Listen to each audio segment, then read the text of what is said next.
Hello बच्चों, कैसे हैं आप सभी। आशा करते हैं आप सभी ठीक ही होंगे। चलिए शुरू करते हैं आज कक्षा 10वीं की विज्ञान विषय विज्ञान और उप विषय में जीव विज्ञान। आज हम लोग जीव विज्ञान शुरू करने वाले हैं। पहले समझिए जीव विज्ञान होता क्या है। जीव विज्ञान विज्ञान की एक शाखा है जिसके अंतर्गत जीवित प्राणियों की यदि हम लोग बात करें, जीवित प्राणियों अर्थात पेड़ पौधे जंतु का अध्ययन इसके अंतर्गत किया जाता है, जीव विज्ञान के अंतर्गत। तो हम लोग यदि अपने विषय सूची की यदि बात करें तो हमारी कक्षा क्लास 10वीं या कक्षा 10वीं की यदि बात करते हैं तो पहला अध्याय पहला चैप्टर 1 जो दिया हुआ है वो दिया हुआ जे प्रक्रम, लाइफ प्रोसेस। जे प्रक्रम, आखिर जे प्रक्रम होता क्या है, इसको जानने से पहले हम लोग इसकी परिभाषा जान लेते हैं। सुनिए, कहते हैं जीवित रहने के लिए जीवों के शरीर में होने वाली आवश्यक क्रियाओं को जे प्रक्रम कहते हैं। कितना सुंदर लाइन है। जीवित रहने के लिए, यदि आपको और हमें जीवित रहना है तो जीवित रहने के लिए हमारे शरीर के अंदर कुछ प्रक्रियाएं, आवश्यक क्रियाएं चलती हैं और वही आवश्यक क्रियाएं कहलाती है जे प्रक्रम। क्या कहलाती है? जे प्रक्रम कहलाती है। ठीक है, देखिए इंग्लिश भी इसका लिख दिए हैं। The essential activities that take place in the body of living organism to stay alive are called life process. अर्थात यदि हम लोग और भी सिंपल भाषा में जाएं तो जीवन बनाए रखने के लिए रखने वाली क्रियाएं ही जैव प्रक्रम कहलाती है। हमारी जीवन को बनाए रखने के लिए जो प्रक्रियाएं हैं वही प्रक्रियाएं क्या कहलाती है, वही क्रियाएं क्या कहलाती है, जे प्रक्रम कहलाती है। ऐसे समझिए कि वैसी क्रियाओं का सम्मिलित रूप है जिनके द्वारा हमारे शरीर में अनुरक्षण होता है, मेंटेनेंस होता है, वही प्रक्रियाएं क्या कहलाती है, जे प्रक्रम। यदि हम एक बात करते हैं, यदि हम लोग अपने माँ के गर्भ में थे तो हम सभी एक कोशिका के ही थे, एक कोशिका के बने हुए थे। जब माँ के गर्भ से जन्म लिए, जन्म होने के बाद हम इतने छोटे थे, आज धीरे धीरे धीरे धीरे वृद्धि विकास करके आज इतना बड़े हो गए। कभी आपने सोचा है कैसे कैसे हो गया? तो यही प्रोसेस चला हमारे बॉडी में, जे प्रक्रम। जे प्रक्रम हमारे शरीर के वृद्धि विकास के लिए, हमारे शरीर की ऊर्जा के लिए, हम कोई कार्य कर सके, हमारे शरीर में कोई कार्य चल सके, इन सभी क्रियाओं का ये सम्मिलित रूप है जे प्रक्रम। इन सभी क्रियाओं के सम्मिलित रूप है जे प्रक्रम। अर्थात जीवित रहने के लिए जीवों के शरीर में होने वाली आवश्यक क्रियाओं को हम लोग क्या कहेंगे, जे प्रक्रम। यदि इसकी उदाहरण की यदि हम लोग बात कर ले तो पोषण, शोषण, उत्सर्जन, परिवहन, ये सारे के सारे जे प्रक्रम की एक मुख्य प्रकार है, मुख्य इसका उदाहरण है। उसके अलावा हमारे शरीर में वृद्धि और प्रजनन, ये दो भी जरूरी होता है। यदि जीव प्रजनन ना करे तो जीवों की जनसंख्या बढ़ेगा ही नहीं। तो इसीलिए जे प्रक्रम को हमारे एनसीईआरटी के द्वारा 4 चीजों को मुख्य रूप से माना, पोषण, शोषण, उत्सर्जन और परिवहन को। उसके अलावा वृद्धि और प्रजनन भी जे प्रक्रम का एक हिस्सा है। ठीक है, अब हम लोग आगे देखते हैं जे प्रक्रम कितने प्रकार के होते हैं। तो देखिए, यदि हम लोग जे प्रक्रम के प्रकार की बात करते हैं तो मुख्य रूप से जे प्रक्रम के 4 प्रकार हैं: पोषण, शोषण, परिवहन और उत्सर्जन। पोषण, शोषण, परिवहन और उत्सर्जन। शोषण, पोषण, परिवहन और उत्सर्जन, ये सभी जे प्रक्रम है। जे प्रक्रम आपको समझा दिए हैं। अब हम लोग समझते हैं कि पोषण है क्या, शोषण क्या है, परिवहन क्या, उत्सर्जन क्या है। ये सभी तो जे प्रक्रम है ही, लेकिन इसकी परिभाषा क्या होगा, आखिर इसको हम लोग कैसे परिभाषित करेंगे। उसके अलावा इसकी परिभाषा जानने के बाद हम लोग चर्चा करेंगे वृद्धि और जन्म पे। आखिर जे प्रक्रम के इस 4 ही भाग को मुख्य क्यों माना गया है? इधर भी है वृद्धि और जनन। आप जो ये देख रहे हैं वृद्धि और जनन, ये भी जब जे प्रक्रम का भाग है, लेकिन इसे मुख्य रूप से नहीं देखा गया हमारे एनसीईआरटी बुक में। तो वृद्धि और जनन भी जीवों के लिए आवश्यक है, ये भी जे प्रक्रम का भाग है। तो चलिए हम लोग देखते हैं पोषण के बारे में। पोषण, न्यूट्रिशन। पोषण है क्या? पोषण एक विधि है। पोषण एक विधि है, एक प्रक्रिया है जिसके द्वारा जीव क्या करते हैं? पोषक तत्वों को ग्रहण करते हैं। पोषक तत्वों को ग्रहण कर उनका उपयोग करते हैं। पोषक तत्वों को ग्रहण कर उनका उपयोग करना ही क्या कहलाता है? पोषण कहलाता है। अब ये पोषक तत्व हमें मिलता कहाँ है? तो पोषक तत्व हमारे भोजन में होते हैं। भोजन में क्या क्या चीज रहता है? तो भोजन में जो पोषक तत्व प्रेजेंट रहते हैं, तो उसमें प्रेजेंट होता है कार्बोहाइड्रेट, प्रोटीन, वसा, विटामिन, खनिज लवण, उसके साथ साथ जल। ये सारे के सारे पोषक तत्व हैं और ये हमारे शरीर के में ऊर्जा, वृद्धि, विकास आदि के लिए सारे के सारे चीजों की आवश्यकता होती है। समझ रहे हैं? तो पोषण क्या हुआ? पोषक तत्वों को ग्रहण करना और उनका अपने शरीर में उपयोग करना पोषण कहलाता है। पोषण समझ गए आप लोग? तो यही लिखा है। इसकी दूसरी परिभाषा की यदि हम लोग बात करते हैं, देखिए भोजन का ग्रहण, यदि हम लोग भोजन ग्रहण करते हैं, उनका पाचन पचता है, उनका अवशोषण तथा उसका उपयोग करने की संपूर्ण प्रक्रिया को हम लोग क्या कहेंगे? पोषण। यदि हम लोग भोजन करते हैं तो भोजन हमारे मुख गुहा तक आता है, मुख गुहा से ग्रसनी में जाता है, ग्रसनी में 2 छिद्र होता है, ग्रास नली, श्वास नली। तो ग्रास नली में आता है, ग्रास नली से भोजन हमारे अमाशय में आ जाता है, अमाशय से हमारी छोटी आंत में आ जाती है, छोटी आंत से जो अपचय भोजन होते हैं वो बड़ी आंत तक आ जाता है। तो छोटी आंत तक सबसे पहले हम लोग क्या किए? भोजन का ग्रहण किए, उसको पचाएं, पचने के बाद छोटी आंत में भोजन जो पोषक तत्व होते हैं अर्थात जो आवश्यक हमारे शरीर के लिए होता है, वहां पर अवशोषण होता है छोटी आंत में।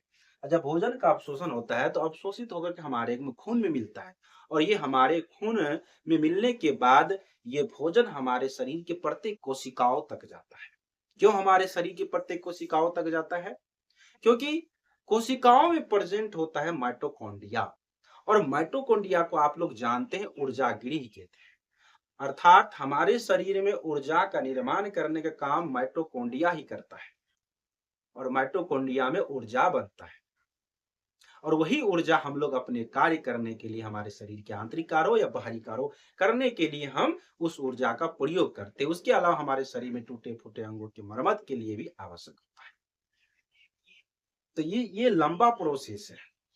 तो पोषण आप समझ गए, भोजन का ग्रहण, पाचन, अवशोषण तथा उसका उपयोग करने की ये संपूर्ण प्रक्रिया ही क्या कहलाता है? पोषण कहलाता है।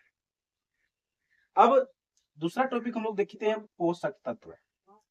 भोजन में उपस्थित कार्बोहाइड्रेट, प्रोटीन, वसा, विटामिन, खनिज लवण, जल आदि ये सारे के सारे चीज पोषक तत्व है।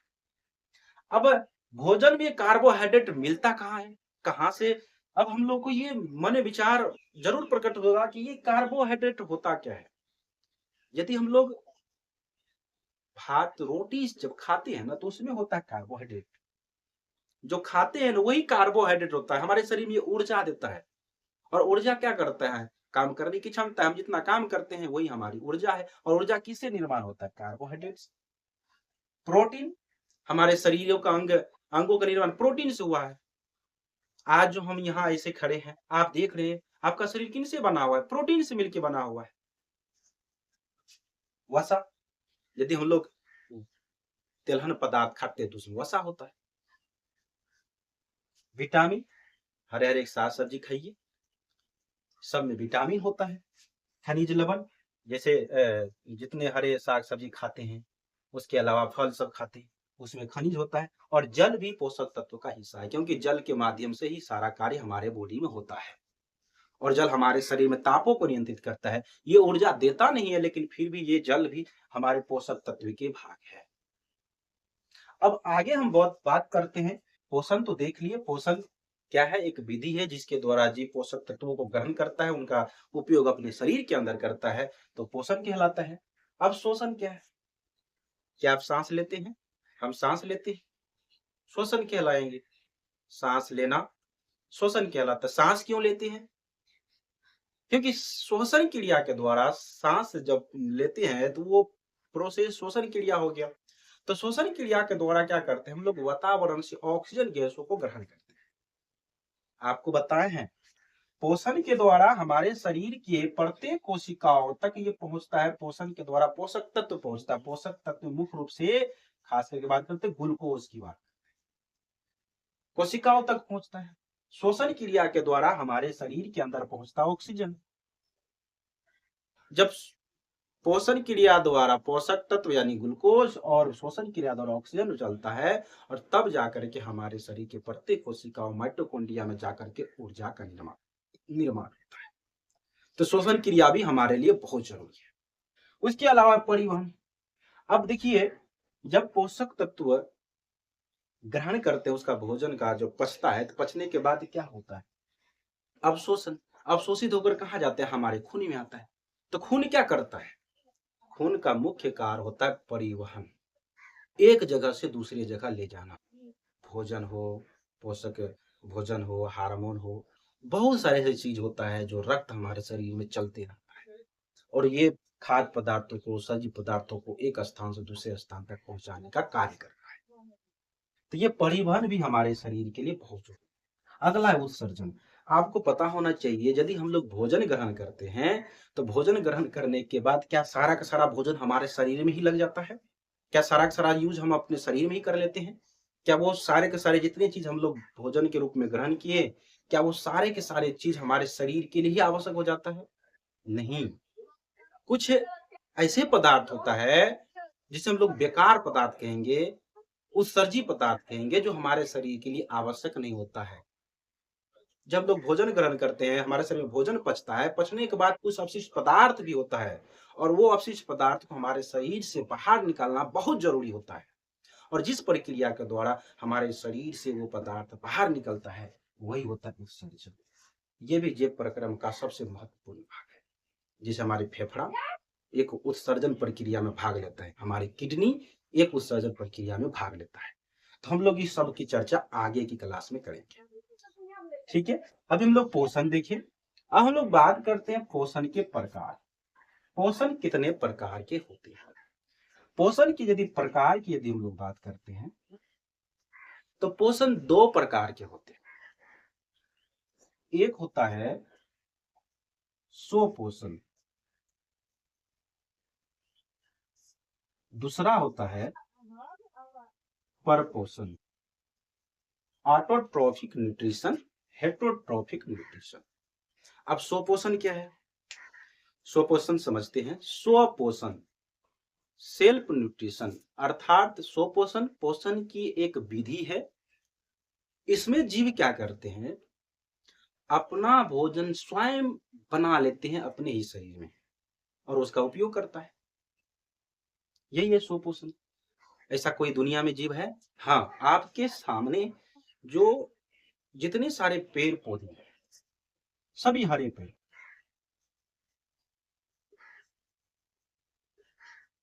सभी हरे पेड़ पौधे, ये सभी के सभी स्वपोषण प्रक्रिया के द्वारा ही अपना भोजन तैयार कर लेते हैं। आखिर इसमें होता क्या है? क्या इसमें कोई ऐसा यंत्र तो लगा हुआ नहीं है? क्या उपकरण तो नहीं है? नहीं। याद रखिएगा, इसमें एक प्रकार के कोशिकांग होते हैं जिसे हम लोग कहते हैं लवक। इसमें क्या होते हैं? कोशिकांग होते हैं जिसे हम लोग कहते हैं लवक। ये लवक तीन तरह के होते हैं। एक हरित लवक, वर्णी लवक और अवर्णी लवक।